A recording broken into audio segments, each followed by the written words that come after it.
అంటే కాంగ్రెస్ వచ్చినాక చేసింది ఏం లేదు కానీ బతికేటోళ్ళని కూడా బతకనీయకుండా చేసింది.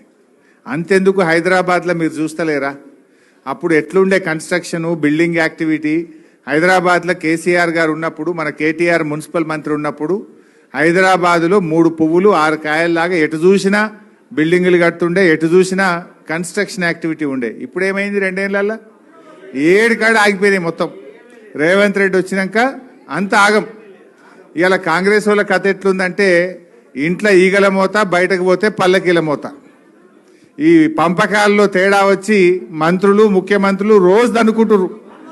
టీవీ పెడితే కొండ సురేఖ బిడ్డ ఎట్లా తిట్టింది చూసిరా, మొన్న జూపల్లి కృష్ణారావు ఎట్లా మాట్లాడింది చూసిరా.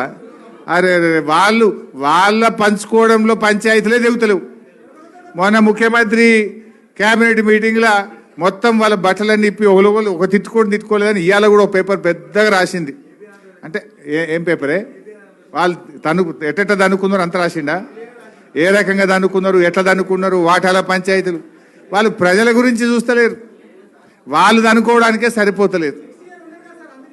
సో అందువల్ల ఇలా ప్రజలకు కూడా అర్థమైంది. అందుకే మళ్ళా కేసీఆర్ వస్తేనే ప్రజలకు మేలవుతుంది.